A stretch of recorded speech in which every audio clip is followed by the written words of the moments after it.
Call this meeting to order. The Griggs County Commission. Stand for the pledge, please.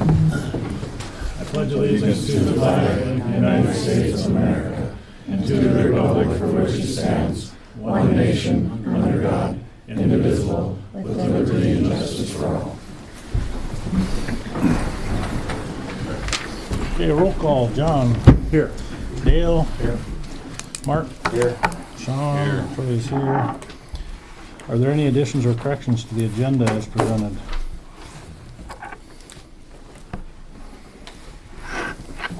Move to approve the agenda as presented. Second.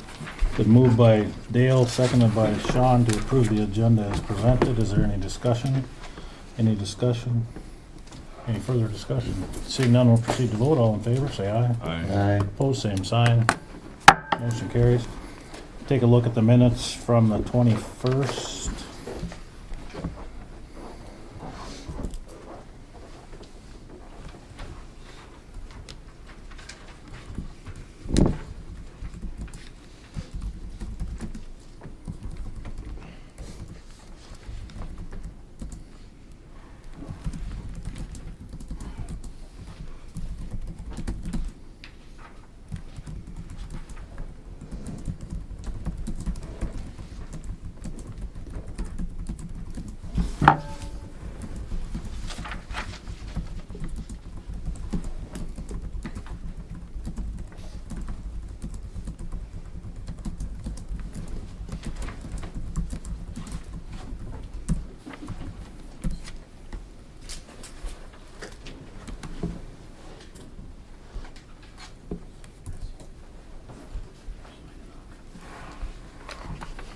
Any additions or corrections to the minutes from February 21st?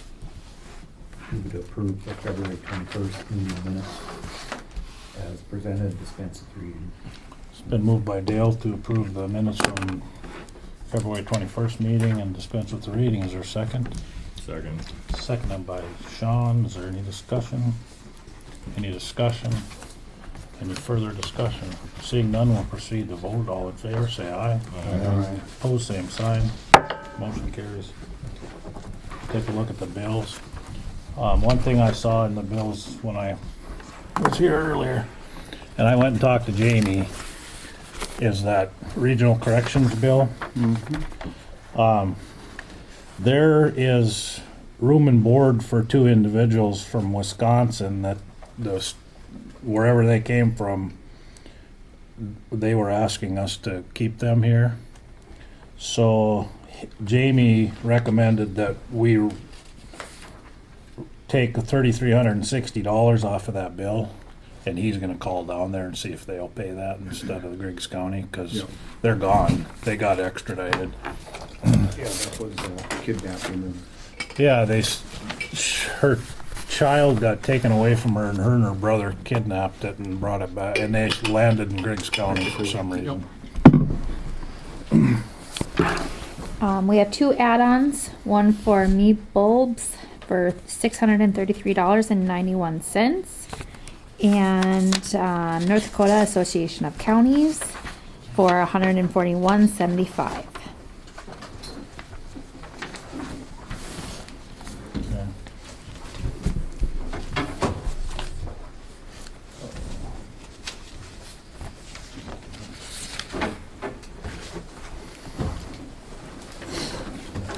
I noticed the Tulna Fire District is minus the same amount as the voucher. Haven't they gotten any taxes from that fire district? Or what? Probably not this year, if that's,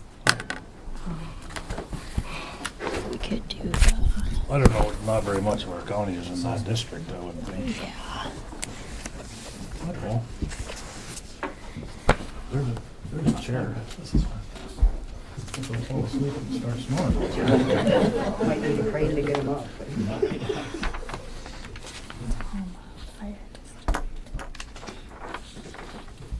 Yeah, nope, we didn't pay anything year to date, so. Okay.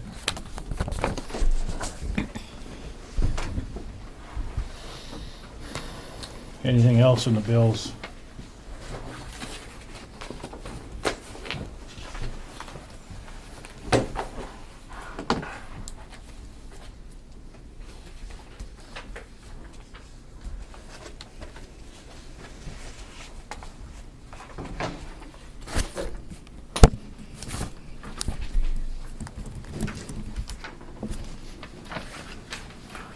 What was the additions, then? Me Bulbs and North Dakota Association of Counties. This one's for drug and alcohol testing. That's for testing kits.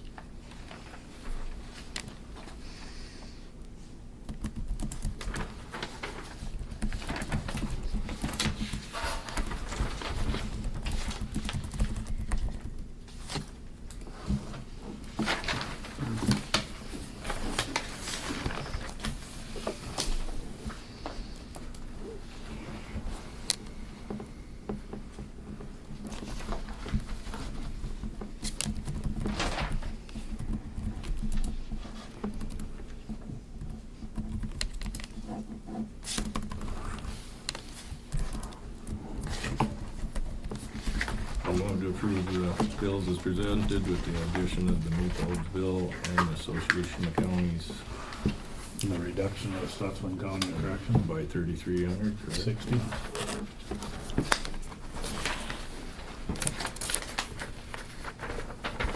$33.60. Been I'll second that. moved by Sean, seconded by Mark to approve the vouchers with the addition of the Me Bulbs and the North Dakota Association of County and reducing the Stutzman County Correctional bill by $3,360. Is there any discussion? Any discussion? Any further discussion? Seeing none, we'll proceed to vote. John? Aye. Dale? Mark? Aye. Sean? Aye. Troy votes aye. Motion carries. Monthly office reports?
Any questions on the monthly reports?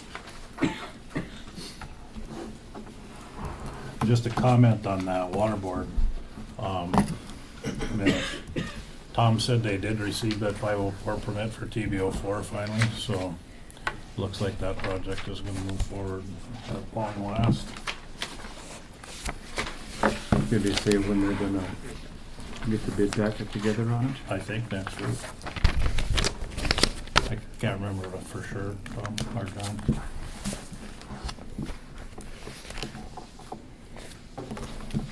Move to accept the monthly office reports as presented. It's been moved by Sean to accept the monthly office reports as presented. Is there a second? Second. Seconded by Dale. Is there any discussion? Is there any discussion? Any further discussion? Seeing none, we'll proceed to vote. All in favor, say aye. Aye. Opposed, same sign. Motion carries.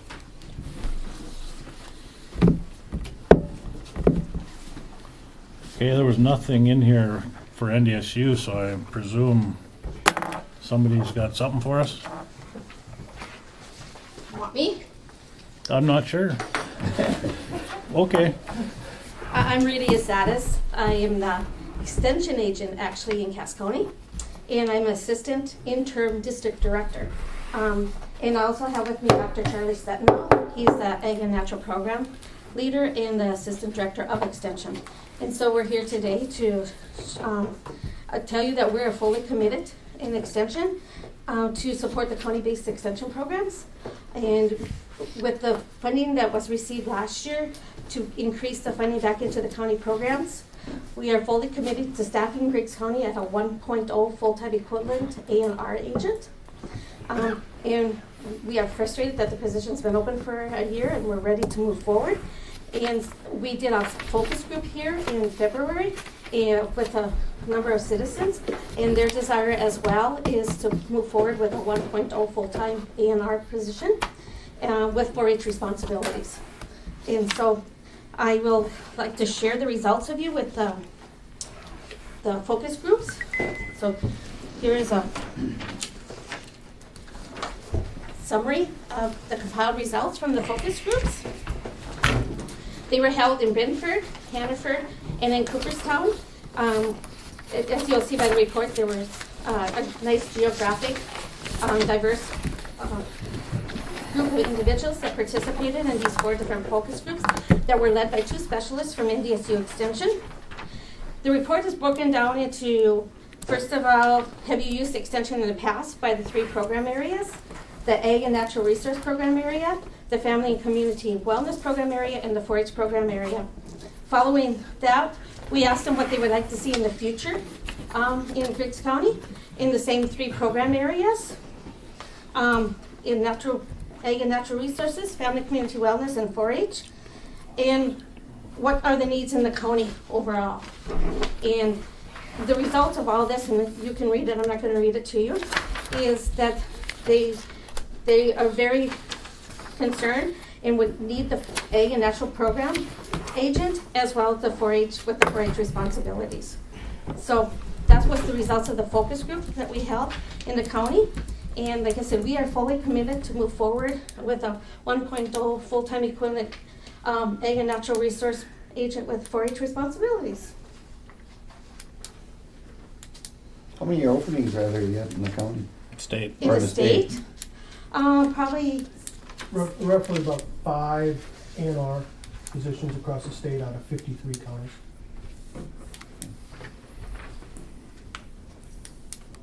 Is our region full?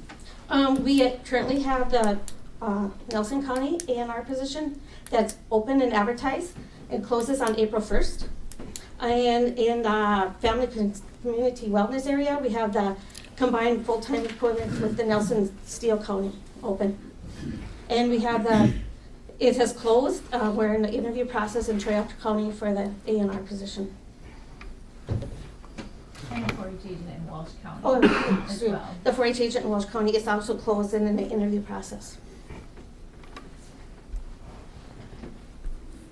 So I think the last time that we talked to somebody from NDSU, we requested a part-time position. And that was going to be at that time, if I remember correctly, they were going to take that under advisement and possibly have a test program for that. And we never did hear back from that on what the determination was, if any, on a 40% position, I believe.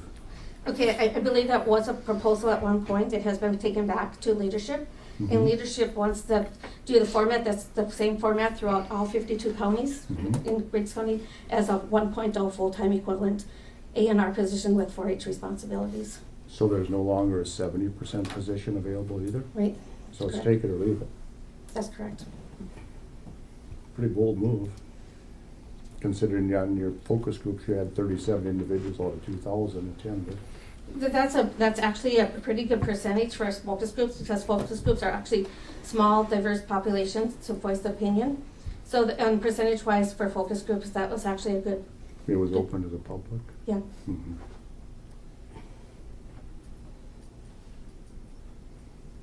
Well, again, my position has always been that we need someone to do the 4-H part of this. Correct.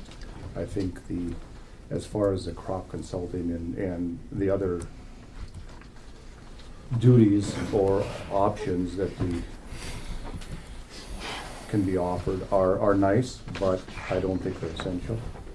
And I think we talked before about hiring a 4-H person via the county and having NDSU train them so that they could take care of strictly be 4-H, and it would fit into our existing program of employees. I think that was shot down because you said it had to be at NDSU. Right. Yeah. So So I can share this. This is a infographic piece of information we use on the last paragraph, it shows the responsibility of NDSU Extension to run the 4-H program as set up by the USDA in NIFA. And so here's the legal termination of why the 4-H program has to be run through the NDSU Extension. So I'll share that with you as well. We've tried on numerous occasions to share an agent with existing counties, and there's always been some interest with the existing counties, but when it comes to NDSU and what they will offer, there's been hurdles thrown in roadblocks thrown into it. It seems strange to me that you would want us to spend taxpayer dollars for services over and above what we need. I agree we need a 4-H. I agree we need somebody for 4-H, but for the other services, I don't think we do. So why is not NDSU flexible in providing the counties what they need, rather than trying to force onto them something that is probably not needed? Again, we went back to 2017, and Dr. Charlie can correct me on the date if I'm correct, that we had a review of the NDSU Extension Service that was set forth by the legislative and SBIR, and after the results of that review of ours and strong testimony to the legislative had came back that we would fully staff all 53 counties with a 1.0 full-time equivalent, and that model is the model they wanted to move forward with. Yeah, But the funding formula changed. Oh yes, the funding formula is 50, so actually that's changed. It's back to the original formula. So the county is only responsible for 50% of the salary. And the state will pay all the benefits, and then the county pays the operation and support staff. So you don't pay the benefits for the agent anymore, it's 50% of the salary. I missed that. That's what? I missed that, I said. Yeah, that changed again for 2019. It went through this legislative review, and all the controversy with the other formulas they had suggested. It went back to the original, just 50% of the salary. It still goes back to the point that I don't think that the citizens of Griggs County should be paying for services over and above what's needed. And it's always the question on, well, do we spend money, do all the citizens contribute money for the few? And where do you draw the line? And so in this equation, as in business, I would say we are the customer. And very seldom does the people selling the service dictate to the customer what they want, but that seems to be in this case what you're doing. And I don't understand the inflexibility of not helping us have a 4-H agent, which we do need, but then holding us hostage to have something and take dollars from our taxpayers to pay for something that, in my estimation and the people I've talked with, we don't need. Okay. Our feeling from our focus groups, and information from the citizens, that you do need services from the county. You do need your pesticide certification. You do need to hold your commodity elections. Those are all in the Constitution. And so those services need to be offered by the county to your residents. So that's a process that has to happen here.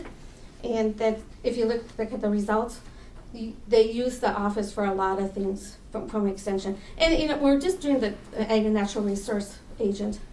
And so that's the position we're offering.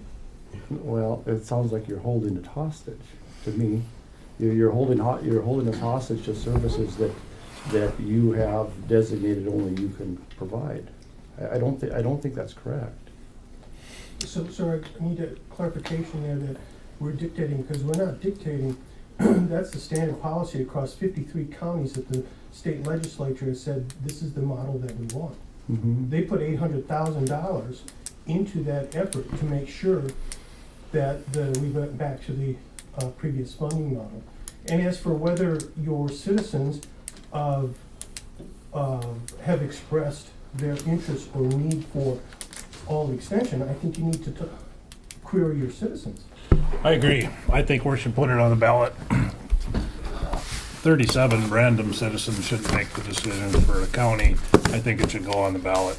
And the policy's changed. We're not going to make times. a decision today anyway. I don't The think. policy's changed 3 times in the last 2 years. It was just not too long ago we had the discussion, and NDSU was in favor of trying a 40% program, and we were fine with that. We thought that's where it landed. And now all of a sudden, that has completely changed, and this is the first we've been notified of it. But I agree with Troy. I think if this is an issue that the citizens are gonna have to pay for, the citizens should have a right to vote on it. So, going back to the statement about the 40% 4-H, actually, they did try that with Kelsey.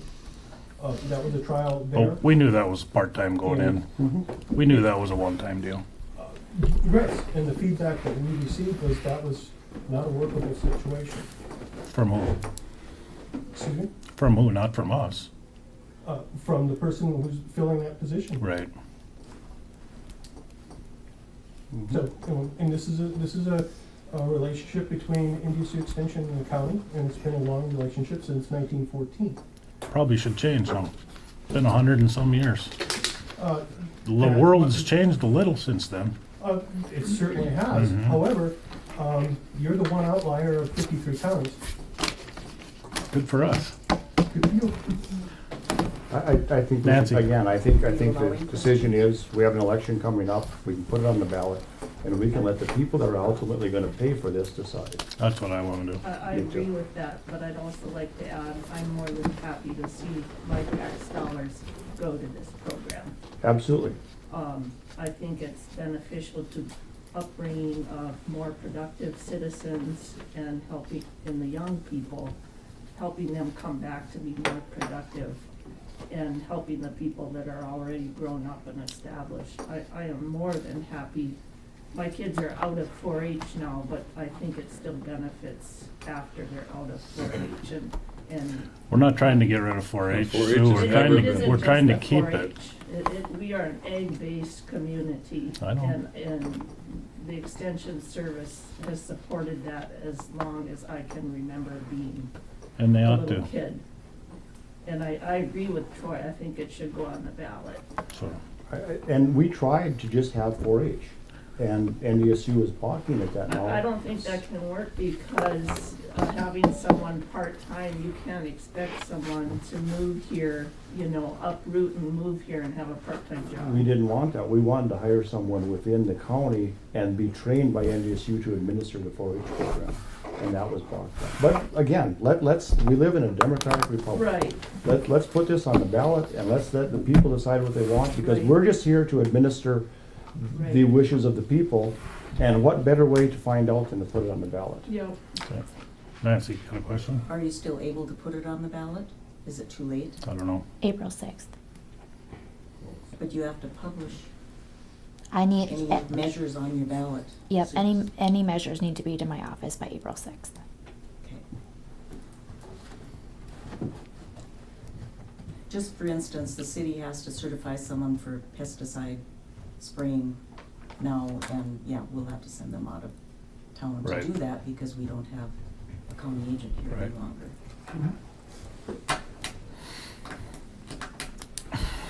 And if anybody's gonna petition for county commissioner, that has to be in by the 6th of April too. Right. And Sean and I are up for election, so. See, I had to have my ad in the paper with any measures before this, Oh, you did? yeah, 30 days before the 6th. Well, today's the day. It's been in the paper already, That's what I mean. for us, Right. for the city. So commissioners, I are understanding that you're not gonna move forward with this today? There's not a motion on the table. Okay.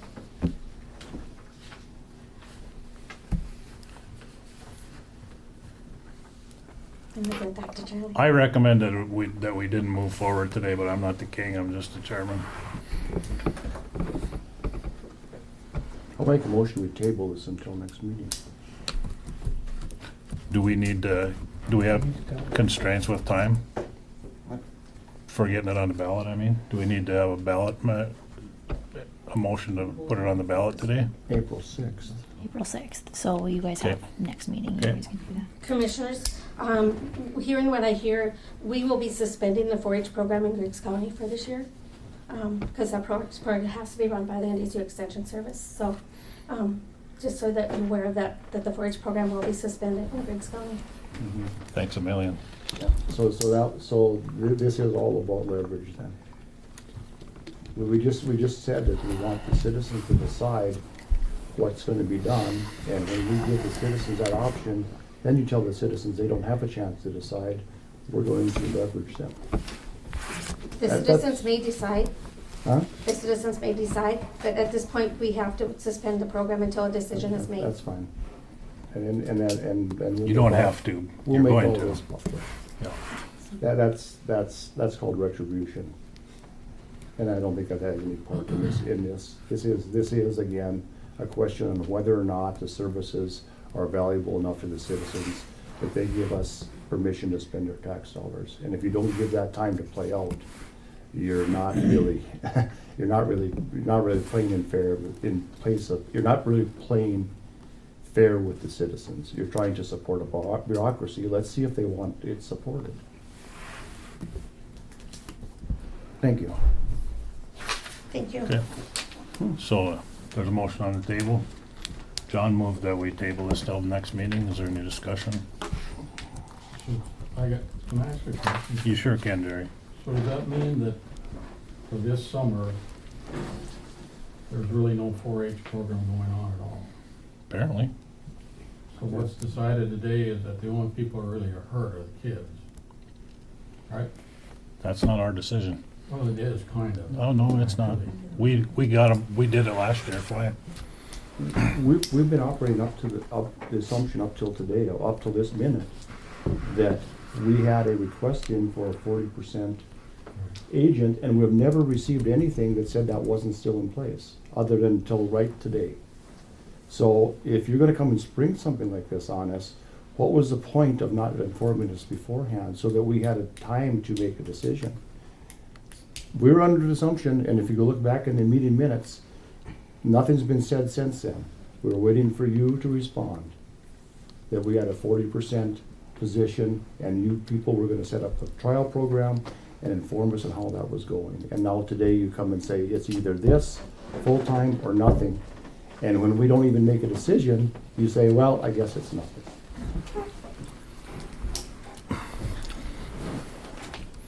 I don't know from how you look at it, but I think a lot of people looking at this from the outside in an unbiased view will say that that's not the way this is supposed to work. You know, I'm the interim assistant district director delivering the message. The district director that may have proposed that proposal has resigned from extension. And so I'm bringing forward with the recommendations that were given forward to me. Well, maybe the people making the decision should have had the courage to come and make that decision in front of us, huh? If that's the case, I feel sorry for you having to do it. Is there a second to that motion? I have a question. Just so. All the other counties around us have okayed this? Having a full-time agent? Yeah. Yes. Okay. I just was All curious. other 52 counties in the state have a full-time equivalent agent. Okay, that's all I was. Was there a second to that motion? I'll second it. Been moved by John, seconded by Sean, that we table this discussion until the next meeting. Is there any discussion? Any discussion? Any further discussion? Seeing none, we'll proceed to vote. All in favor, say aye. Aye. Opposed, same sign. No. Motion carries. Thank you.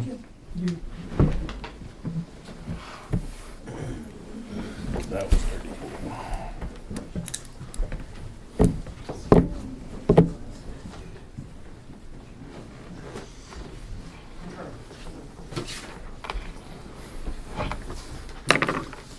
Wayne, can we kick you down the road one notch? I suppose mine will only take 10 minutes, this will take an hour.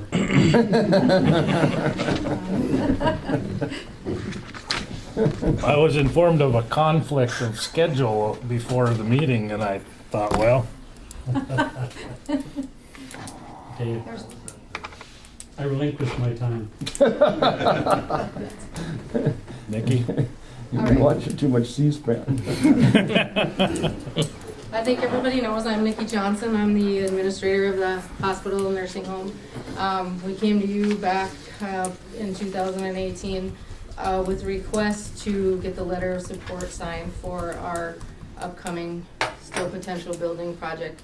At that time, there were a lot of questions. I think the biggest one was you wanted to see the final financial forecast that we had completed by I-Bailey, and that took us some time for reasons.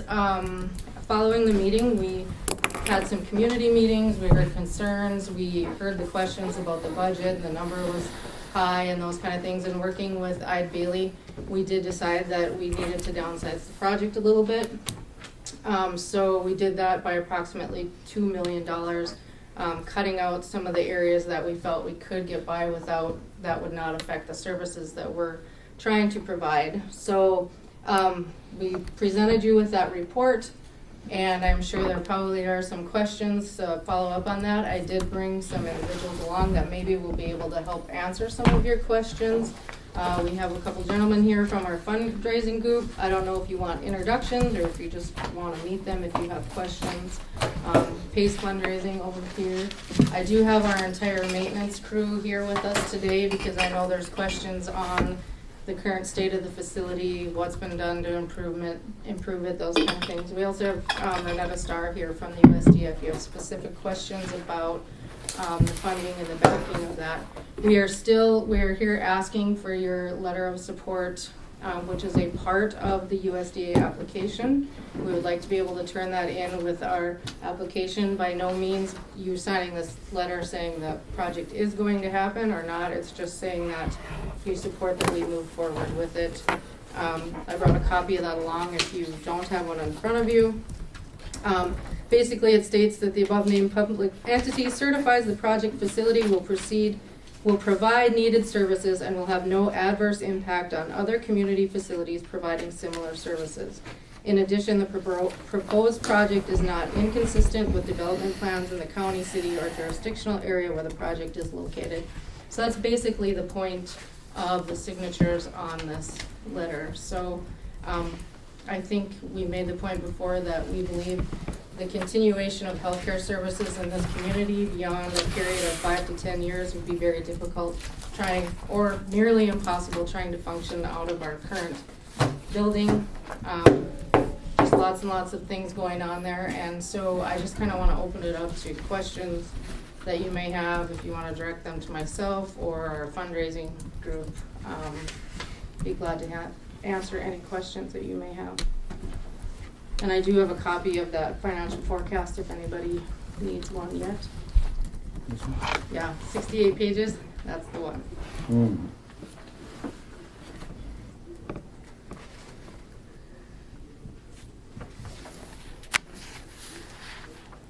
I have that paper copy here. So I guess one of the questions to start off, have all the entities, political entities signed this letter of support that are within the service area? Yeah, we do have, we're down to Griggs County and we're waiting on one other community out on the edge.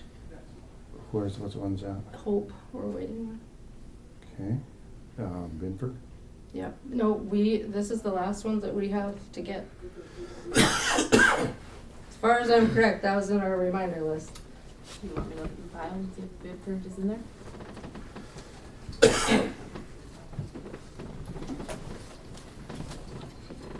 I didn't go back through and check them off, but as we got them, we sent them to Renetta, and we were down to, our other one was McHenry, and that's way on the very edge, and we documented our efforts. They don't see that they send a lot of people our direction. So if for some reason we don't have it, we'll certainly go back to them as well, but we were thinking that we had gotten that one. Well, I looked at the Binford City Council minutes and they rejected it when it was there. They voted against it. So I don't have my If the files. letter got sent in, it might have been by accident, but the meeting minutes clearly show them rejecting it in a unanimous vote. Like I said, if it's not, I'm going off of the list that Renetta gave us of the ones that were left. We will certainly go back to them if we don't have that letter in there. There's so many. We have the Foster County Commissioners, we have Macville, there was a lot of them that we got, so as we got them, we sent them in. Yeah, I don't see it. Would you like me to tell you the ones I have? I don't know how I would have missed that, because it would have been on the initial list. Well, I guess then that raises the question of the ones that that you outlined, how many of those do you have? I mean, you We set can out give you the list. Well, I mean, can you check to make sure that the ones that you have match the ones that you needed? And the next question is, you seem to indicate that this is a do or die, that if one of the entities doesn't sign off on the project, that it somehow scuttles the project. Well, it very much needs to show a level of community support in order for the USDA to look at it as a community-supported project. So yes, we feel that is very important. I can't speak to whether the USDA can approve it or not approve it without your letter, but certainly we're here asking for that because we know that it is very important in that. And I think just the county commissioners showing that they support having healthcare in the community.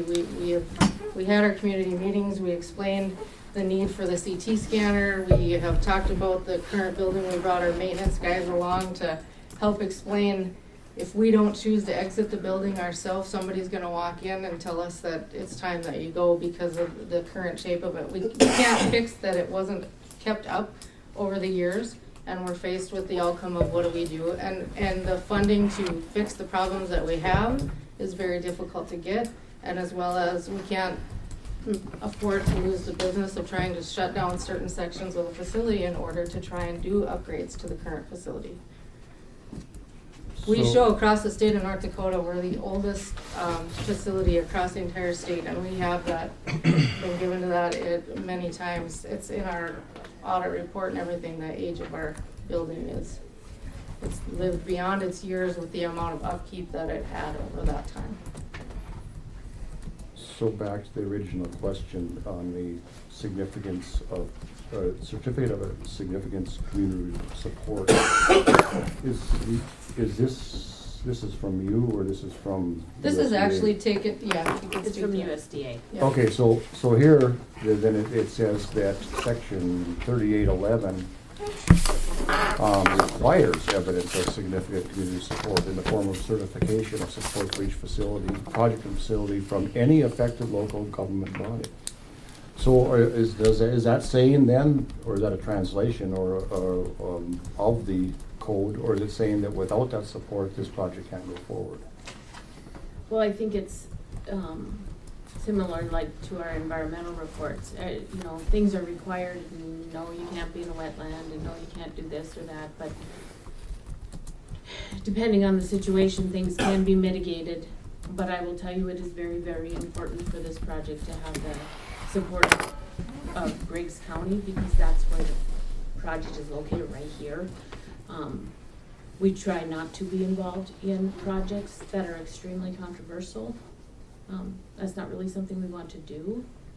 So it would be, you know, if it was one of the smaller cities on the fringes, that maybe would not be as big a deal. We still would like to have that, would want to know why they wouldn't want to support a new medical center. But to be very honest with you, Griggs County supporting the project is very important. Now, if you don't sign it, that does not necessarily mean it won't go forward. But it will be part of the underwriting, and it'll be a huge risk factor. I mean, we don't want to put money into a new facility that the community does not support. If the community doesn't support it, you're not going to go to it, and the project's not going to turn out well.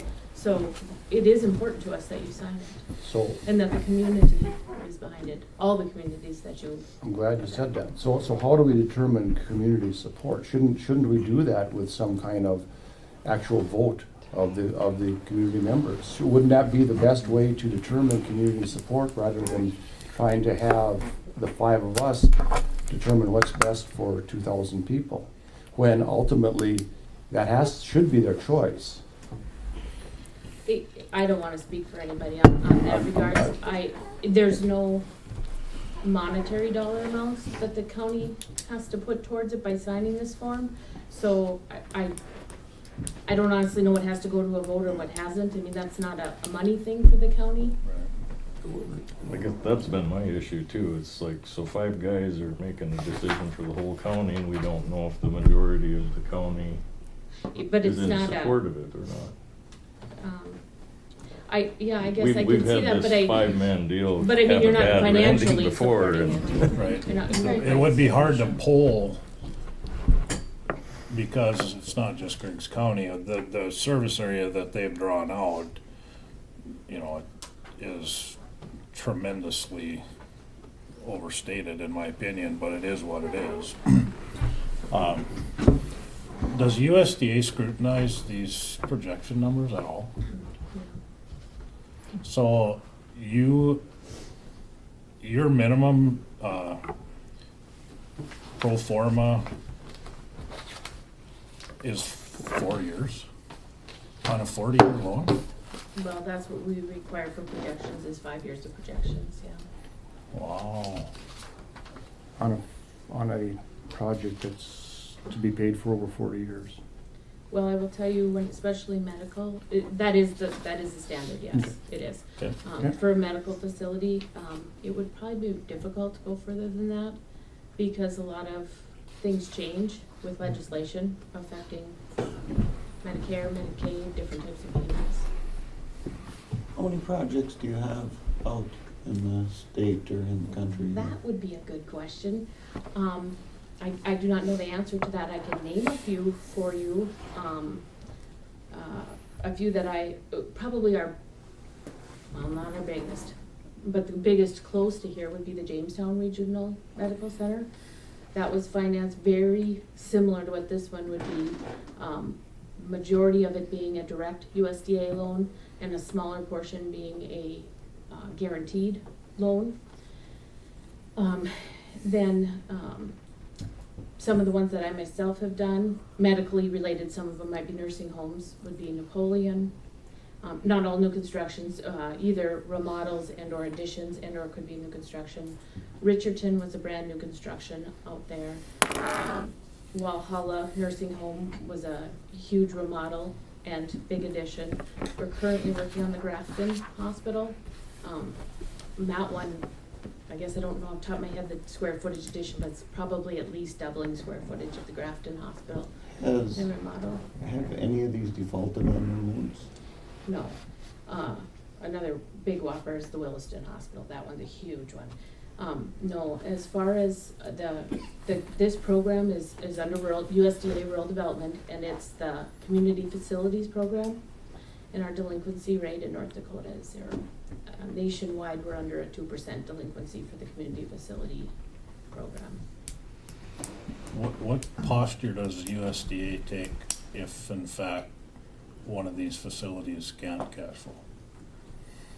Well, it would go through the same as I guess a bank would have to go through. We do everything possible to try to work with them, you know, to work something out, some sort of delinquency workout plan. I mean, worst case scenario, same as with any bank that finances it, it would, you know, I guess eventually go to foreclosure and that sort of thing. I mean, when it comes to something like a hospital, nursing home, I don't think anybody ever wants to see that happen. So if there's any way that we can work with them to make that not happen, we absolutely do anything we can to work with them. Well, the reason I asked the question is because when I look at this information, it just doesn't look like it's going to work. Okay. And why do you think that? Well, several reasons. Let's just, on a global view, when they talk about the service area, I don't think Valley City was even mentioned in the hospitals around us, and you're from Valley City. Hold on, I'll speak to that for you, and I actually have an email here from Ide Bailey. We did include them when we gave them the original outlier, how far out that we should go. After we gave them the information, then they do a run. They actually use zip codes, inpatient or admissions by zip codes. And so when they ran that report, when they were looking at all of the facilities, we had Valley City in there and they took that out because there was one admission and they didn't feel that that was a big enough indicator to put that in to our report. But that's when they added somebody else, because running that zip code, that you can look and see where anybody is being admitted or where they're going as far as the zip codes that they're living in when they get to the level of doing this report. So we did include them. They chose to take that out and put in the other people that were in there. So, and I have the email right here from Ide Bailey if you have any doubt of that. Have any doubt of what? That we included Vela City when we originally started this process with Eid But you Bailey. took it out. We did not. They took it out because of there was only one admission in the entire study that they did with all of the zip codes. There was only one person or individual from near the Valley City area in that zip code that would have affected their study. So they chose to go a different direction and use a facility where we saw more of that. I just have talked to people from not very far south of town, that doctor in Valley City, maybe they haven't been admitted to the hospital in this time frame of the study, I don't know. But I have no doubt that people doctor there. I mean, there's certainly, we know people doctor in Binford, we know whatever, but we also have included in here our numbers and the people in the zip codes that are coming to us and that we're seeing. We were able to look to see, are we getting back some of those people that have gone other directions? And we actually are doing that. So, but that is your answer to the Valley City portion. We did consider them when we just threw out names of people as, if you want to say competitors or whatever. Valley City was definitely in there. what's this care center rent deal? So the facilities are two separate entities, two separate boards. And so basically, CMC owns that entire building. Okay. And the nursing home rents its space from How many CMC. people in there? How many people live in the care center? Yeah. We have 44 beds. Okay.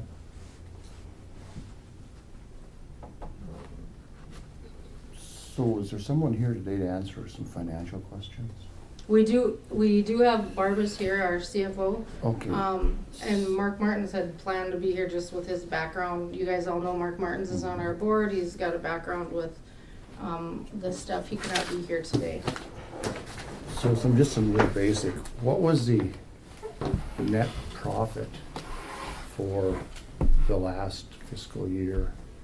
And what payments were made against outstanding balances to money that was borrowed? What And was the net profit for what fiscal payments year were 2000? made? What payments were made and what was the net profit? What I'm trying to get at is, it looks like you're gonna have payments and real close to $1 million when this thing comes to fruition. And it doesn't appear like, at least I'm missing something in your financial statement, that you have anywhere near that kind of income now.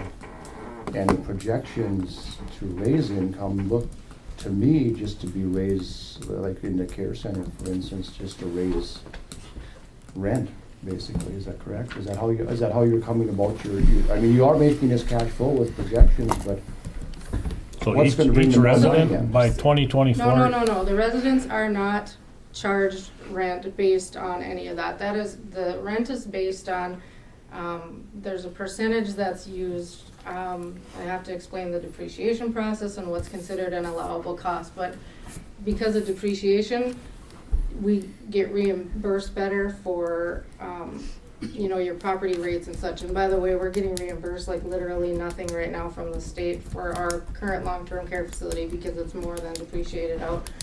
Many other facilities get more, and that means dollars per day that they're getting to run their facility, and we're missing out on that based on the size of our facility. But the rent is based on, it has to be calculated by depreciation. So we have relied heavily on Eid Bailey to help us figure out, they're the experts in that, so they know how much that the nursing home can pay to the hospital for rent of that building. It will consistently go down over time as the building depreciates if we do not keep the building up. So the amount of that rent payment in there, you'll see change as you go through. You're looking confused. The numbers are in the report. If you looked at it, I'm not sure what part of that. Well, it looks to me question like is. the rent goes up by $17,000 per resident. It per resident, yes. If you want to look at how many of those, what their rates will actually be when that comes out, there is going to be an increase in the residents' payments. Private pay people will be affected by that. We don't have a lot of private pay people in our facility, but I can tell you the residents that are living there will be more than happy to pay a little more to have rooms that we can control the the temperatures in, and bath water that's consistently the same temperature. So yes, of course, there's going to be some increase in those rates in order to move into a new facility. Those residents are asking us when. I thought is the this care gonna center happen? was staying in place. No, this is the entire, this isn't a $24 million hospital and clinic, this is nursing home attached as well. But no, Assisted living. okay. The assisted living is currently I going to see. stay where it is with the plan to move that independently of this project. Including that in the cost of a healthcare project would have been, increase the cost of building an assisted living considerably, so. Have you got those numbers yet, Barb?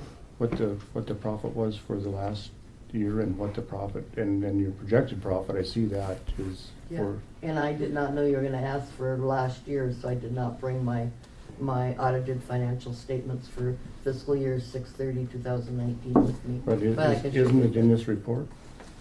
This year's would not be in here. If you look at the dates that are in The here, last, that, the last right, you, audited one. we is- go on a is- fiscal is year, in here, which right, is- but isn't it in here?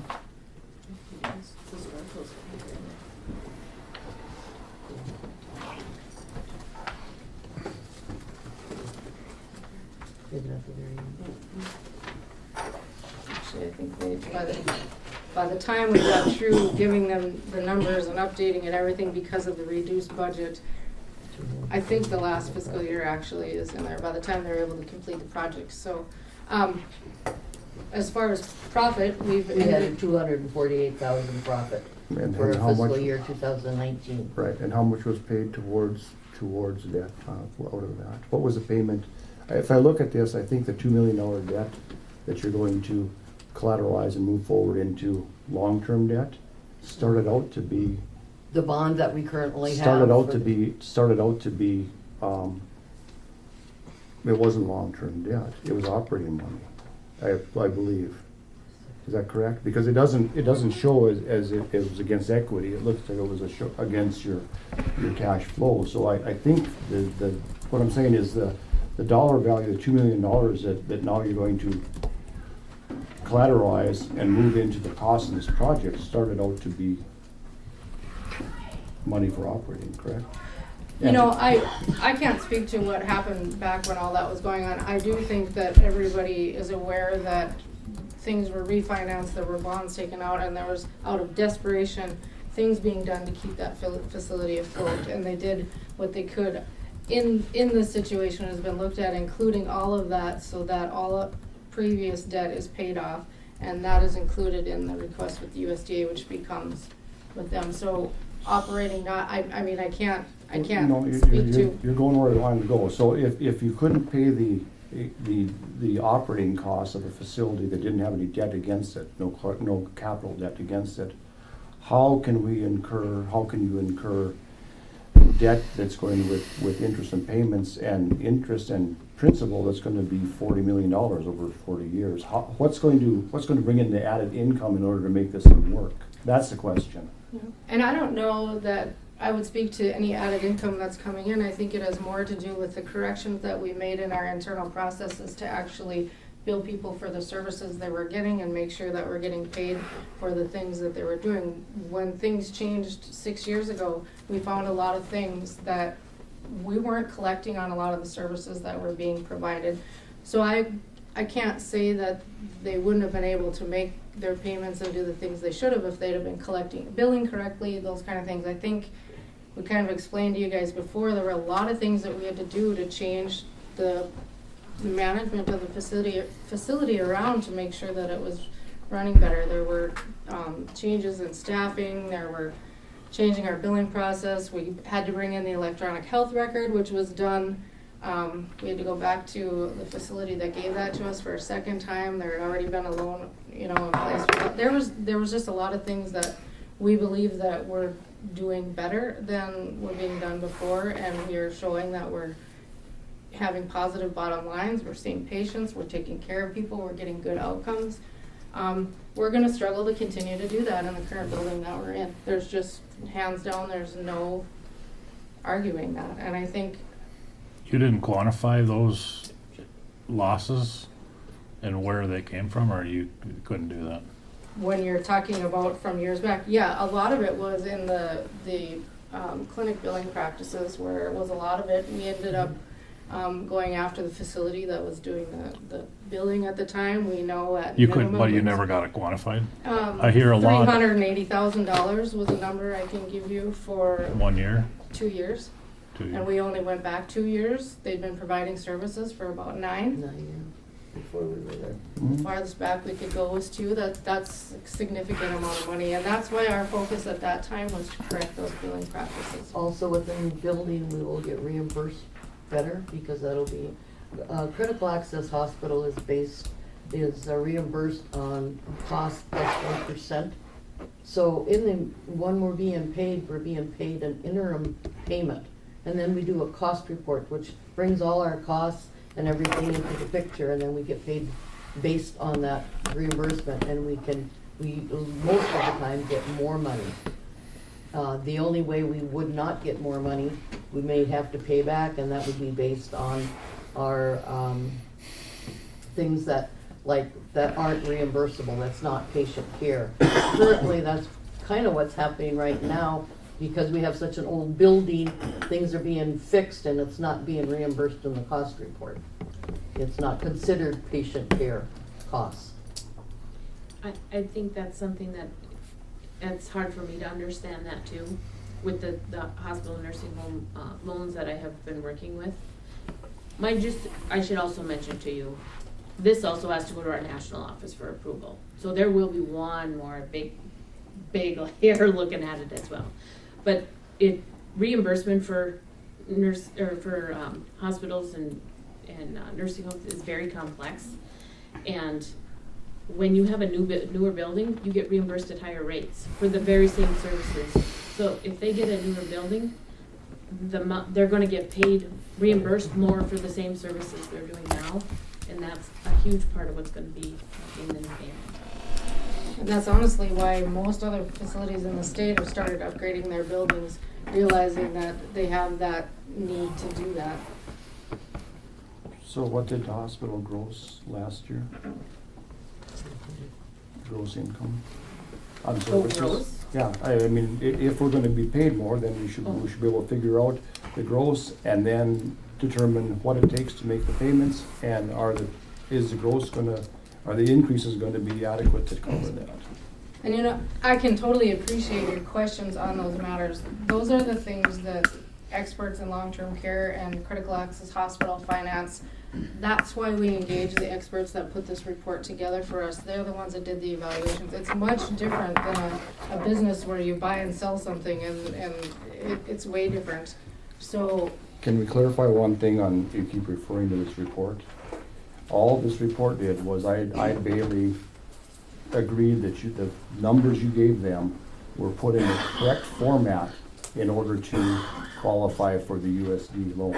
They did not do any independent research and verify this. They took your word for it, and the language says assumptions, expectations, and they also said that the last year audit report that you gave them did not, I'll read it to you. I know exactly what's going to read. We've already had that. The accompanying forecasted consolidated financial statements depart from the guidelines that the USDA, let me finish, that the USDA requires. So now we have a report, and you're trying to say that Bailey stands behind and has done all the research to indicate that if you make these changes, it's going to make the money.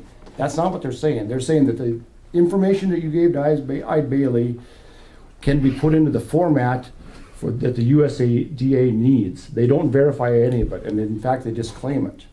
They say these are based on assumptions, expectations, and forecasts beyond our control. and they will put that into every report that they write because They do. And Renetta did ask I know that they do. question. That very section you read went in an email to Nikki, Yeah. and she had to answer to me for that. Yeah. she has a response Yes. from Ide Bailey on that. I know. But it is also in the same report that Ide Bailey did for our Williston Hospital as well, which was a much larger project, but where it deviated from the standards. And there's a reason for that. It has to do with some new.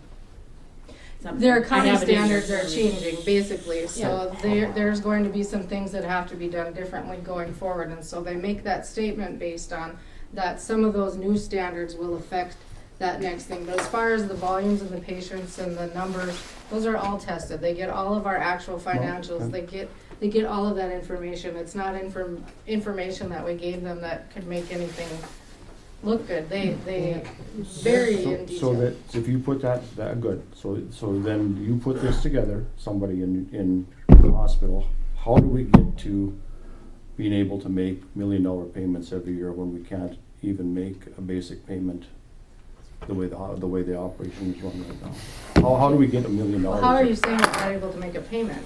Well, you're rolling. You're looking at 10 years ago. You're rolling a whole bunch of Operating debt in debt. operating You're money. gonna capitalize $2 That million means of that- And operating which losses. is included in there, which shows I you know. how we're I going to saw do it in that. there, It that's shows why you I know. how it gets us to daily cash on hand. It shows you how we get to a margin. But And the those are the standard- numbers that The- are being looked The at. demographic changes in here are about half of actual of the last 75 years of Griggs County. I don't know what you're basing that on. You're saying the Census data? demographics aren't accurate in there, or? They're And those, accurate, by the way, they're are accurate today, numbers- but the projections are pretty rosy. Those aren't numbers that we give them. Those are numbers that they go out and their team goes out and gets that demographic. We don't tell them what the population's doing here. They use the same standard to figure that out for everywhere. And they're the same group that others use to get that, so. Our population's been going down 1% per year for 70 years. That's possible, and I think And they this project is, it to go down 0.5%. so what are we as a county and community doing I don't know. to reduce that? You're not gonna change it, Dinky. You're going to Losing our change it if we hospital. don't have a hospital. It's going to get significantly faster. If you do all the research on that, when hospitals die, communities die, and counties die, and it's gonna get to be a lot less. Manufacturing has to have an emergency room nearby to take people to. All we're saying is we need some sort of level to, if you understand the need for healthcare is here. There's a number of people trying to figure out how our current building could be improved to continue to do that. And we're not set up to be successful in our current building. There are way too many problems. We welcomed every one of you to come walk through it and take a look. It's in terrible shape. I want to just let you guys know, I don't know how much they have shared with you, but in this report is the last 5 years for the historical financials in the back. That all show positive bottom line. That was not the case prior. I don't know if you guys knew that. I mean, and they're making their, those dollar amounts, that includes making their payments. That large bond you're talking about, I think everybody probably cringes at that, why that even had to be done. I mean, situation must have been very dire at that time, but since Barb and Nikki have been here, they have kind of switched your entire hospital around, and it now cash flows. But that bond, nothing's been done. So the indicator of health of any business is cash flow, correct? Okay. So They when you have an operating loan, that is not equity. So the operating loan is just so I have money so I can pay the bill here. And so Yes. able to repay operating money is a direct indication of the health of the business. When the business can't repay operating money, it's going backward. It's not cash flowing. That's my question. So if it's not cash flowing because it can't repay the operating money, you're rolling the operating into long-term debt. Yeah, but that happened years ago. And we're currently, it's being paid off. You can Yeah. speak to this. I mean, But I do want you to know, they do have a current operating line of credit. It was addressed. Yeah. Was it addressed in here? I know I've addressed it with you guys. yeah, And they actually, have, our operating line of credit, we have available to us every year that we have not had to use one time in the last 5 years is available to us. They figured it was not substantial enough to have to put it in there because we haven't needed it. So those numbers are without that. But our bond payments, we're not, I mean, The bond is- yeah. It's still, we still What's got, saying that how do we're we not go paying from our where we're bill? at now at whatever debt you're paying, a couple $100,000 to paying $1 million a year? How do we get there? And this isn't a question on whether or not we need a facility. Of course we need a facility. What makes me nervous is that if I give and I shouldn't have to, but if I give my go ahead to this, whatever it means, and this goes ahead and fails, Now, I have effectively been helping the demise of losing our healthcare center in Cooperstown. And so, because it's a big risk. The one we have can probably limp along for quite some time, but the one, well, I mean, if we can make changes and cash flow and make $1 million payments, why can't we make changes and make $300,000 payments? And make the facility we have move along. To Troy's point, what's gonna be here in 20 years? And to your point, you said that they don't go out more than 5 years in healthcare because they can't determine what the need is gonna be. No, not the need. A big portion is the legislative changes. Well, again, so I just related, everybody here on the commission has business experience to one extent or the other, and we look at it like I look at it like this is a huge risk. Again, we need a facility, but are we putting everything at risk? Is this an all or nothing thing? Why don't we try, I wasn't even aware, we weren't told that there's partial funding for remodeling the project we have. Why can't we take some of these cost-cutting measures, implement them, and some of the income-raising measures that are in here, and implement them into the current facility? A lot of the items that need to be fixed in the facility will 100% cause an interruption in business. So when this was evaluated, and this goes years back to remodel versus build, all those things were looked at. I mean, we're talking boilers, we're talking pipes throughout the entire system. You're talking having to shut down sections of the nursing home to do that. If people leave, they're not coming back. The decision was made at that time by many people looking at those numbers that when you look at the number of repairs in the building and the opportunities for funding being much less, or even will anybody be willing to when they come in and look at the age of the building and the amount of the problems. That's why the determination to why say, will we get people to donate to an old building to help us fix something up where they're not even going to get necessarily a new coat of paint on the walls? A lot of discussion went into that. And it was decided that it might seem like a big dream, but you know, what makes the county not deserve a new healthcare facility that can provide more services? So you don't have to leave CT scans. Again, I think we sent out 3 in the last week that we could have done here and saved time and all that. So all those things were considered. It wasn't a couple of people sitting around a table going, geez, I think it would be fun to build a new facility. There's lots of time and effort that have gone into it. Is there a risk? Of course there's a risk. Every community that's put up a new hospital or done a new renovation, they don't go into it thinking, yeah, this is going to make us $1 million. They go in thinking, I hope the stars align so we can continue to provide healthcare. And so, I mean, I understand that we all have gone through the same questions. Renetta is sending questions all the time. We're involving Ide Bailey, the architect, everybody to get the answers that we're looking for. Could the numbers be better? They absolutely could be, and 100% sure that we're not going to ever have to worry about it. Sure, we're going to have to worry about making our payments, just like we do now, just like we did for the last 20 years. 25, 30, however long it was. I don't know how long we were a going concern when our audits were done. And what is a payment? What is a payment a year now? Right, currently? What is the payment now or going to be? No. It's like, Are you talking for the bond that we currently have, or what are you talking about? What are you making payments on? What payment I asked before? What payment? What's the amount of the payment you're making? Right now on the bond, we're making about $12,600 a month. If that times 12, and what is that? That's the principal interest. $150,000. Okay. That was back, it was refinanced back in 2014, just before I came on board. So you're making $150,000 payments. And we're gonna make $1 million payments. Mr. Chairman, can I ask a question? heck yeah. I mean, it sounds to me like. I'm not playing games on my phone, Jerry. I'm reading the feasibility study. Do you want a paper copy? I brought extras. Here, I got one here. Oh my goodness. So Mark, don't watch. I didn't know that's what you were trying to do. I thought you were playing games. Thought I was ignoring you? No. So much of this discussion is really good, it actually is. To get this stuff out in the open. Probably is better said in a board meeting at the CMC. And I sat on the board, I don't know, 6 years, I think. If you ever put a business model and wanted to start a hospital, you never would. It never flows. It never cashes the way you want it to. It's the nature of the business. Healthcare is like that. It's a problem calling for a solution, and we're just discussing the business part of it.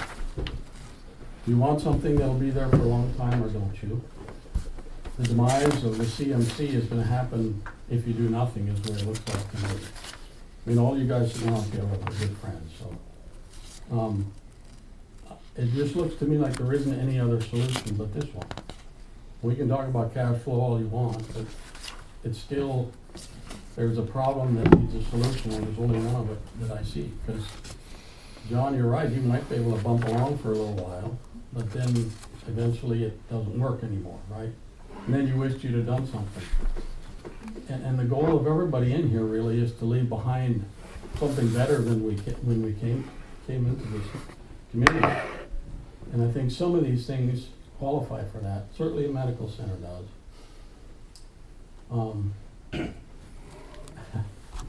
I'm not even sure the discussion about whether it fails or not is valid. It just seems like you have to do something. I don't know whether there's any choice. I don't think today the commissioners have to decide if it's financially feasible. That was my point. That is Right. determined by the financer.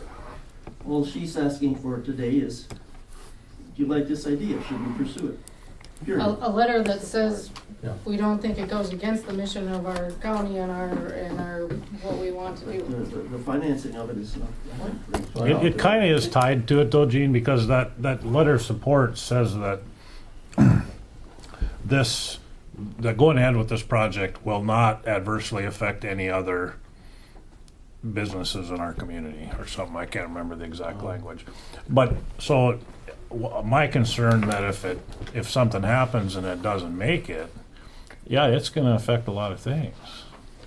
So that's why I ask a lot of questions. As it currently exists doesn't make it, that affects a lot of businesses. I know that, So Jerry. whether they build a new building or we run with the old one. Okay, I'm new to town. I haven't been in town a year, okay, so this is all new to me. But whether you build a new one or you run with the old one, you're saying if it flops, if the new one flops, everybody else's business in town is hurt, right?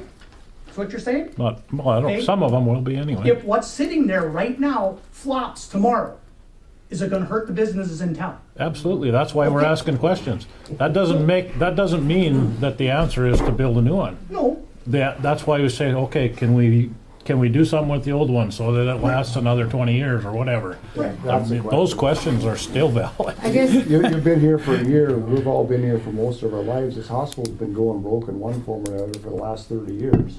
Right. It's survived on fundraising and everything else, so this isn't a new problem. So my point is, let it go broke in a new building then. Well, Where you got Let it better not have a reimbursement. facility, I mean, if that's the that's the problem. attitude, I think you need to, this is something that has to go forward. I just don't think we can stand that. I'm sorry. That's John, I think something you strictly my said was opinion. best was when you said, you know, if we don't move forward, or if we do move forward and this fails, it's on you guys also. And that's how we feel too, is you know, we're nervous as all heck too, is because if it fails now, you know, because we didn't do anything, then that's on us. If it fails when we build new, it's on us. So, I mean, we're in a tight spot too, but I agree with you totally. If it fails, you know, I feel it's on us. And this is, as we've been talking, this feels like this is the only direction we can go because of, you know, because of the services, you know, of the hospital and the people using it. So, I mean, I agree totally with you, but as far as field part, but it's on us too, you know. and Gerald and I are the best of friends, but I will probably call the point William Safford would disagree with your whole thing that hospitals can't be a business. He's made a private business out of And medicine. he actually is paid differently than we Yeah. are. But if I can add one thing to that, okay, the bottom line is continuation of care Mm-hmm. in Griggs County and the serving area. Okay, say we fail at CMC and we're not doing well. There are opportunities for other organizations that may want to come in and continue to provide healthcare to you in this county and region if it's not us doing it personally. They're not gonna come in and buy an old building that, we already know when we looked I'll tell you, we looked to affiliations when we were first struggling financially.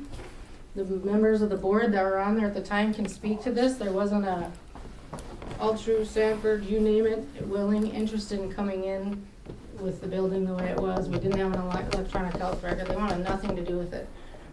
At least if we're not doing well, there's gonna be a building sitting there that somebody else can come in and ensure that there's healthcare in the area. And I think everybody in the room, that is the point. So the footnote in here is, if we don't make it, Sanford can buy it for pennies on a dollar. Somebody can come in, it doesn't have to be Sanford. I was just waiting for somebody to say it, Nikki. Yeah, and I should have probably even said names, but I mean, it's obvious, there are healthcare facilities out there looking to move into areas. And I'm telling you, they were out swooping people in and taking over, and they wouldn't look twice at us because of our building, and we have all the documentation you ever want to see on that in the letter that came back. So, I mean, if you don't have the confidence at our level, I think we're more assured to have healthcare in a new facility that's going to have equipment that we can do things, and that's the bottom line. Healthcare or no healthcare. I know that of the 35 or so critical care hospitals in North Dakota, there's only about 15 that are really operating in the black. I think the margins are very small. And so it's a constant challenge. And that's why I think critical care hospitals are always being propped up in one way or another through government regulations if they can do it. So we have been operating in the black for the last 5 years. Doesn't mean we're going to continue to do that, but that's always the goal.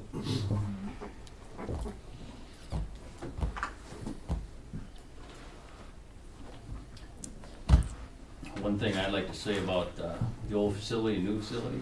Mm-hmm. I've done a lot of projects, marine industry, you guys all know me. And it's like an old house. When you start digging into it and get into it, with this facility here, you get down into the bones of it, and I think there's just gonna be stuff that's gonna jump up and bite us in the ass real bad. I think the cost estimate for redoing that hospital is way over what. So was there feasibility, you talked about the experts you talked to and that this facility we currently have can't go forward. Was there feasibility studies done, or is it something I could look at to that point? On the current hospital, Mm-hmm. we have all the reports that talk about all of the engineers that came in and looked at things. We have the exterior report, the whole book full of the We've motor seen and that. everything that needs to be done. I think we did present that to you guys at the initial meeting. And it was $2.3 million to repair all the inequities. No, it was far more than that, just to repair the things that needed, not the remodel, not anything like that. I think we were more in the $6 to $7 million of the boiler, the pipes, all that kind of. The boiler, the boiler you didn't address. You just said that that's a possibility. Oh no, the boiler at the time we came was the reason we were here, and we were looking at. You never gave us any figures on that. Yeah, we did actually, and I have what we gave you at that meeting right here. Okay. This is I got it, actually. but to find it on my phone would take a while. This was the original packet that we gave you. This was the number that included the remodel and everything, but when you scaled it back to just, and that doesn't include loss of business or anything like that. So I know your question at that time was those numbers were really fluffed up and made to look big, and I think a lot of that had to do with if they did a full remodel on the nursing home as well. And we certainly wouldn't have to do those pieces, but when it was scaled down from there, just the boiler, the pipes, everything else was about 6 to 7 million.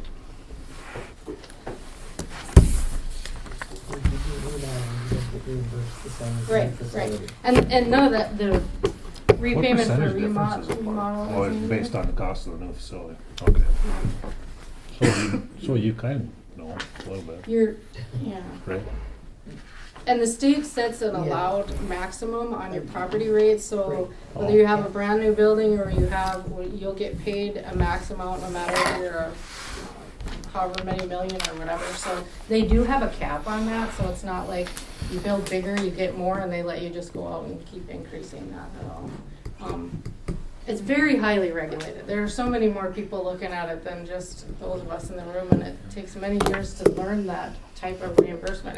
And long-term care is way different than critical access hospital.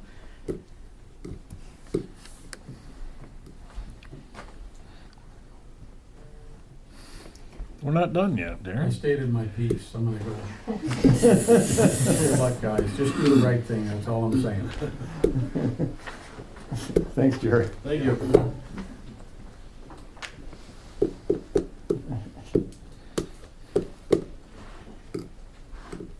Has there ever been any studies done on as far as how far health providers to be apart, or how long to get to?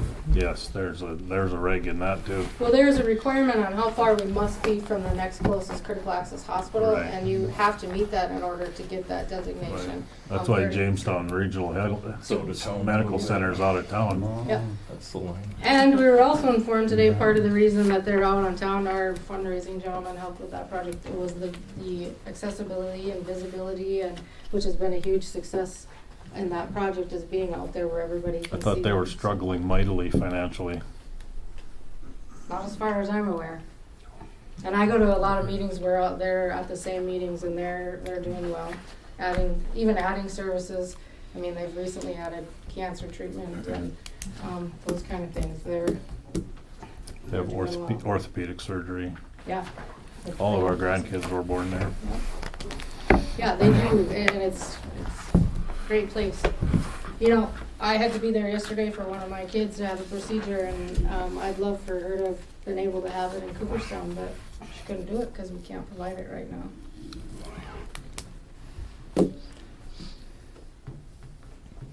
What are your wishes there, fellers?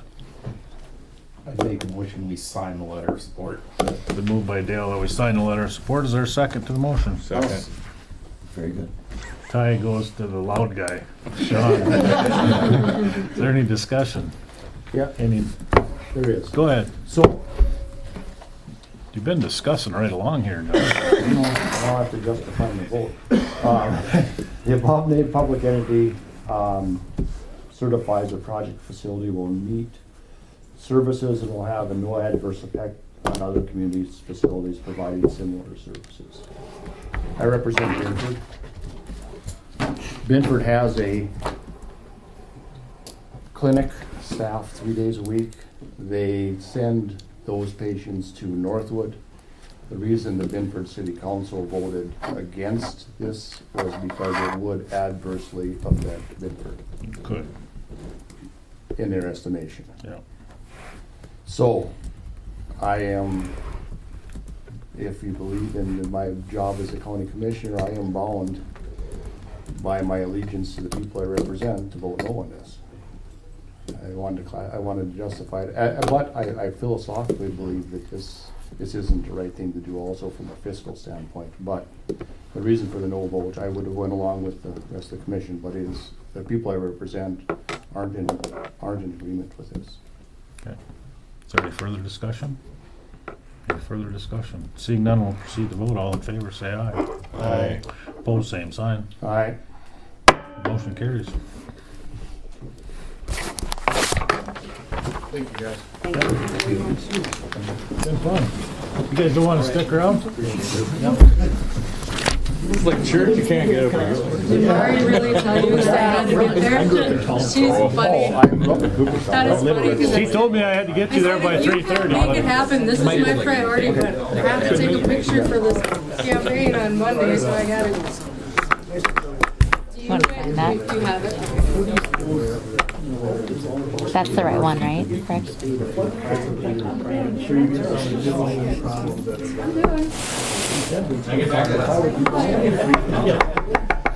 Mark. What's up? You're gonna test? Glad to hear all your stuff. I say I don't quite agree, but I understand where you're coming from, so. Okay? Thank you. Yep. We're out of the loop now. I am. I get the best of both worlds. If it works, I can say the commission voted for it. If it doesn't, I can say I voted against it. Yes, Emily, you are optimistic. Talking about hedging your bets there, huh? Wayne? When? Well, You guys want to take a break? I could. What do you want, Wayne? I'm just here to say that. Beat up on you. Follow that. Yeah, this would be like peaches and cream. I see they moved the snow. Somebody Move the snow away from the building to dry up building site. Anyway, on Monday morning, the DES is coming to start working on a disaster. And the period was October 9th to the 26th of October 2019. That's the disaster period, which there wasn't a lot of damage. We had more damage before that with heavy rain stuff. This is basically the snow. So on Monday, Paul Mester and Gary Simmons are coming here to meet at the courthouse. Go through, this is one little piece of stuff we have to follow. All the regulations, and I've got a few townships coming in that had already submitted damage reports before. And Dale, if you want to come in, 8:30 on Monday. A good chance to, he said, can still bring in damages, but it has to be through that, just that short window of damage, of the incident period. I think Cooperstown's got one site. But you have to say when you did that, we put that culvert in on that road out there.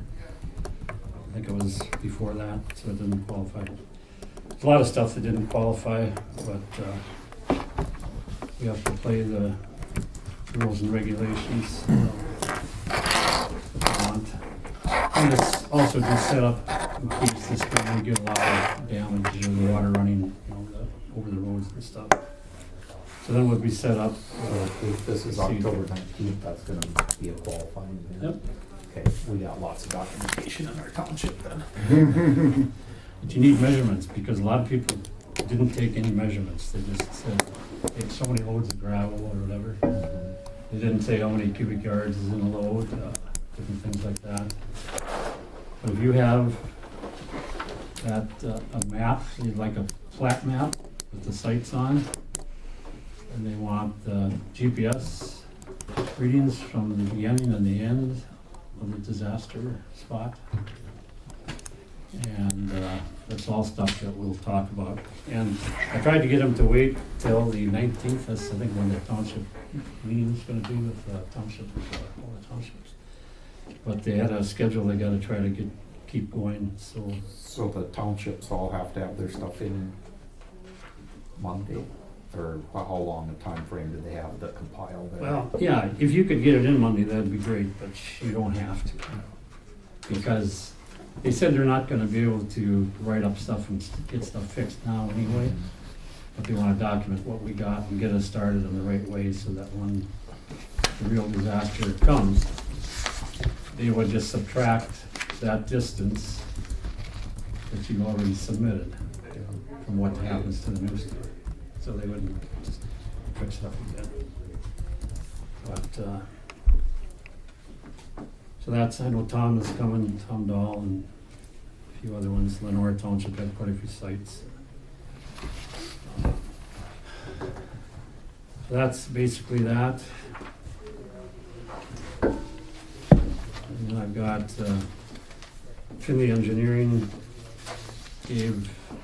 requested a utility agreement, and so I gave them our Driggs County utility agreement because they're putting in water. They're responsible for the engineering for the Dakota Water expansion. And so Dakota Water sent a check. There's 22 sites where they're going to cross our roads, and they have to bore underneath them. But there's a $25 per crossing fee for Driggs County. So they'll be doing that this summer, starting this summer. Dakota Water expansion? Where are they? A lot of it's going to be up around Red Willow, Red Willow and all the way to Jeff and Kim's, I think. They live. That's the same outfit that Beck hired to do their engineering too for their fiber optic. Finley Engineering, isn't it? They're not in Finland.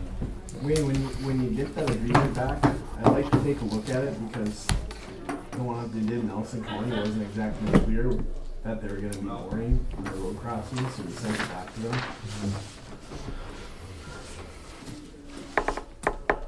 Well, he circled the boring, I believe, or just a crossing the county road, it says.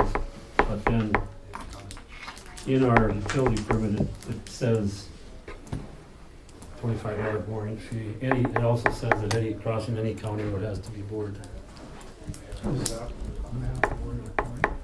These are all the maps of the sites. Okay, yeah, it does some other two it states that would be by pipe or boring tool.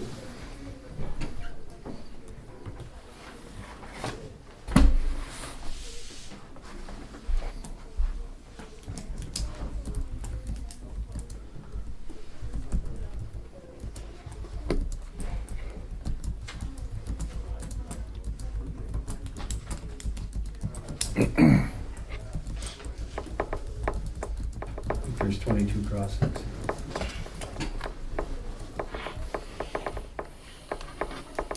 Yeah, the road's got a little sloppy. Maxwell Road got a little sloppy, did it, Troy? Or didn't you go that way? It got sloppy after that snow laid on it, but it really needs blade. Well, this morning wasn't sloppy. There's a It's- couple it's not couple sloppy, soft no, it's spots, frozen but, now, so. yeah. No, it needs a blade. Yeah. They're combining corn to beat heck. Yeah. There's 2 windrows of gravel on each side. They're trying to stay away from the edges because I suppose they don't want to tip over. Probably should go out to the edge. Good idea. Well, So when did you want to put the load limits on? That's another. when's the state going? I don't know. Isn't that what we usually do? What we usually do. State's on already in the western half of the state, I think. They go on Monday on the 26th. If this weather stays, it probably should be fairly recent, I would think. Yeah, I haven't seen anything about Highway 45 or 65 to the west, and then, yeah. I talked to Andre Arstead today, and he thought he'd heard they were going on Monday. Is that what you're going to do? Well, when I hear from the state. I guess, yeah. They always As soon as you contact see me. her here. They contact me every year that they're Okay. gonna put them up. Dale said they're going on Highway 26 on Monday. Yeah. If you go on their website, they have their They have a map there. their They send- map with their future restrictions. They send it out. But But- problem is, these guys combining corn, they're going to have to combine corn anyway. So usually they would probably give a permit to the farmers anyway, being they're in such dire straits. Then you drive a tractor full of corn up on the road to load the semi and. That's Yeah, what they Scott's. pull up to the road with a great big grain cart with a big Yeah. heap on it, and then heap the truck up, But I know that's what Scott's doing up north by the Butte, but he don't have much choice. They're doing it south of your place yesterday too. Where you turn to go towards the Jim Laws. Oh, Mike Just, Peterson's? Or just that's before there, Jonathan. on the side of that tree grove before you get there. Is it 20. right if you go by the Jones's on the east side? That's Mike Peterson's. Well, it is. A lot of Gene ours Logie is out of owns the that. Grand Forks district, you know, I and didn't see those any lakes. names on the truck when I went by, so I didn't know what it Why do you think it's warmer, or colder up there? was. It was a John Deere with an 8-row on it. Well, there's not much frost on the ground this year. Andre said the ground temperature is 31 degrees. He said if there wasn't snow to drive on right now, they wouldn't be going. So he's a little nervous it's gonna get to 44 tomorrow. They're gonna have to quit when that happens. Well, I talked to guys down by Kindred over the weekend, and they went out with just a scoop shovel and dug in the field, and they could stick their fingers in the mud, so they turned around and went home. They're not gonna combine corn. Let's start I lifting did beats call Wayne again. Anderson Construction. We can have it roll. And he had some siding left to do, and he wanted to put the shingles on his house before he moved to with telehandler and stuff to start with. When was that gonna be?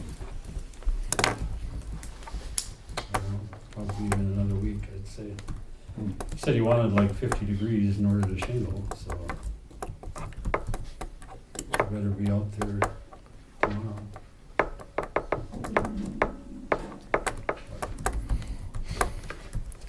Okay, anything else? I think so. Those guys will be here 2 days, I guess, and then they're going to Eddy County. Okay. Thanks, Wayne. Thank you, Wayne. So, the next thing on the agenda is this veterans credit. Did you guys figure out what this is? I went and talked to Connie. That's Connie's notes in the margin. So, Janice Torkelson's son inherited her house, and he is applying for a disabled veteran's property tax credit, but it's not his residence. And he sold the house already, and the taxes are paid, and he never lived in it. And I think we should deny it. Jamie? Oh, let me do a little research on that one. So it's retroactively, he's looking for the, But I think, I would say as per we- code, I think it has to be your primary residence. I think so, but I'll take a look. You don't think it does? Well, somebody showed me the statute. we have one that isn't. It would only seem right that it should be your primary residence, but. Whose?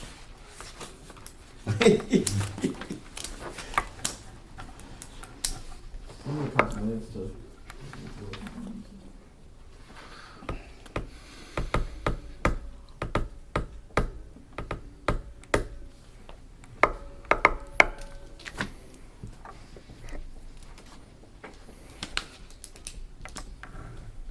So I don't think that matters, but I don't know what justifies primary residence. Is it just you declare it? So that might matter. I mean, it's $200, so I can't believe he asked for it. But the assessor didn't sign off on it.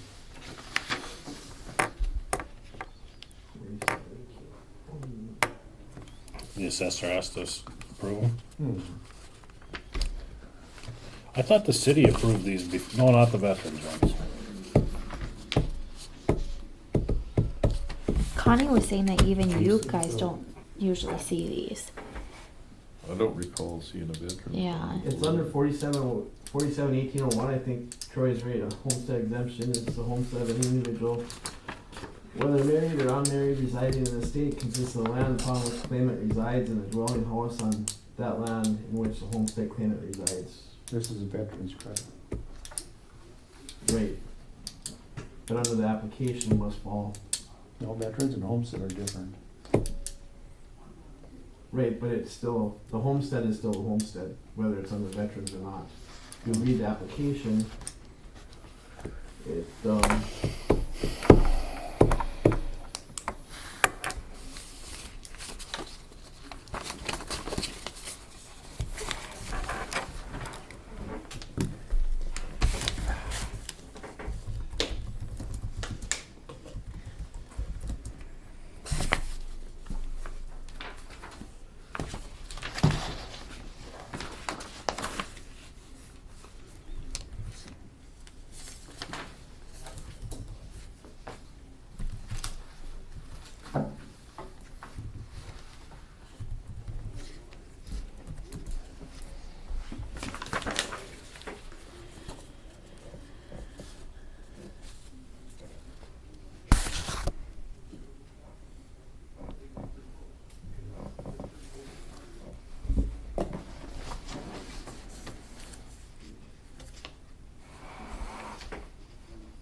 it's still defined, like, under the veterans credit, it's still defined the land is still defined as a homestead.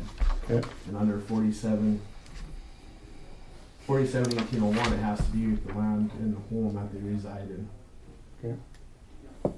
So we really aren't against the one that we already okayed it, so it, yeah, the residence hasn't changed, so. When did he get that property deeded to him? And if the taxes have been paid for the year, it's moot anyway. No, you can get it We can reimbursed. get reimbursed, yeah. But when did Janice die?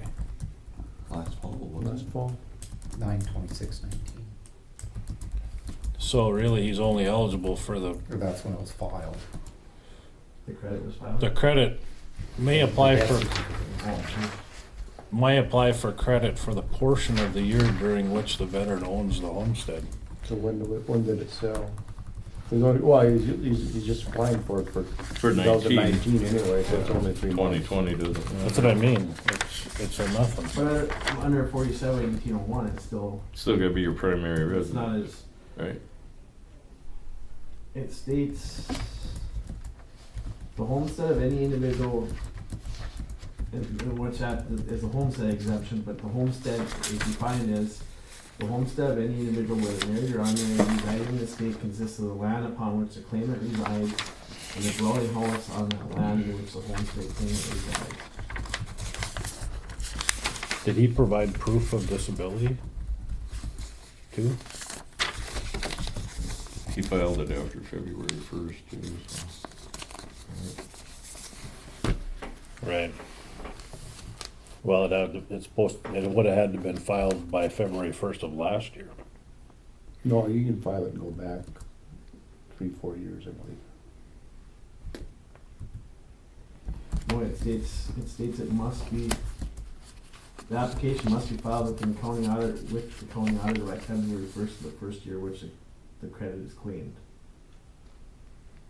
Oh, he's not asking for an abatement, I thought he was asking for an abatement of the taxes because. Tax credit. Oh, So based on the definition in 47/1801, I don't think he's Not eligible. eligible. Based on when Janice died, He could claim the whole year. he probably only would have 2 months anyhow, because it took a while for that deed to get recorded. To the PR's deed didn't get recorded the day after she passed away. She died in when, September 24th? That's when it was recorded. So 2 months basically. so it's recorded, it was in his name September 24th. Oh, so it's 2 months. No, October, November, December, 3 months.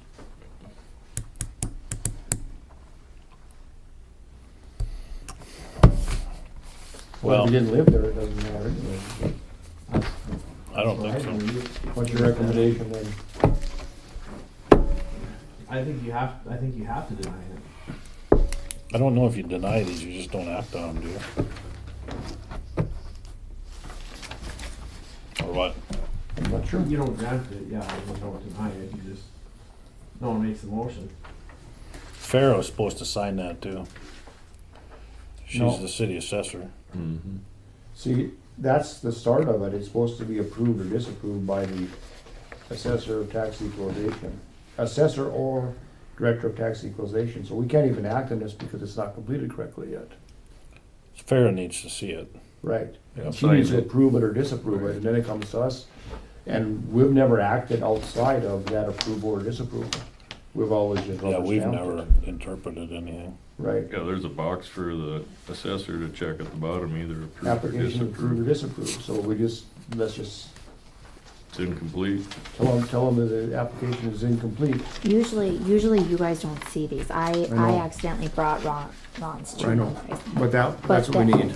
That's where I think the tax director usually does this, and so Connie's acting. It's in the city assessor. Take it to the city assessor. Okay, but then it's like, or Yeah. the tax equalization. We don't have that's- one. That's where Connie was saying that she didn't feel comfortable. No, so but it needs to go to the Connie city shouldn't do assessor. The property's in the city, it needs to go to the city assessor. They're the ones that they're the ones that are going to basically pay the money for it if it's granted. Okay. Or have the paperwork for it if it's granted. It doesn't Okay. cost the city anything. No. Old courthouse, new courthouse, anything? Sean, did you know that we were gonna get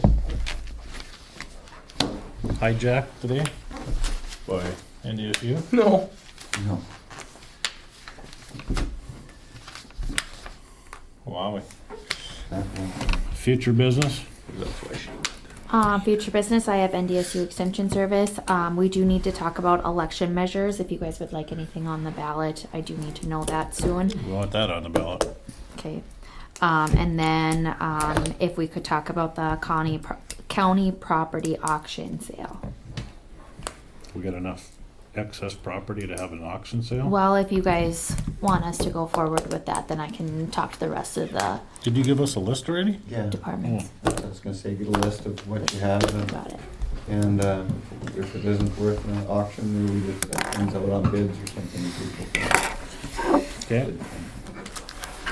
Anything else? You know, at sometime maybe this summer, we should have a auction off all the stuff out of the courthouse. Chairs and tables and filing cabinets and. Don't we have to have NDSU do their, just the office Just the furniture? equipment. Is there much left? Is there much left in there? I don't Well, know. there's some neat stuff in there, yeah. I haven't been in there. Yeah, who knows? I mean, maybe not worth nothing to you and I, but maybe somebody it is. Somebody else's treasure. Yeah. Just goes, put it in a different place for the next auction sale. But it's not doing the county, the citizens any good sitting there the way it is now, and it doesn't appear like we're going to keep the courthouse as much as I wish we could. That's not gonna be the case. It can't be fixed. Remember that? We heard that once before, didn't we? That was, Yeah. yeah. So, Okay. water under Wayne's Bridge. All said and done. Anything else? Moved by Dale that we adjourn, seconded by John. Is there any discussion? Any discussion? Any further discussion? Seeing none, we'll proceed to vote. All in favor, say aye. Aye. Opposed, same sign. Motion carries. Next meeting? Oh, March 20th at 2:30 PM in this room.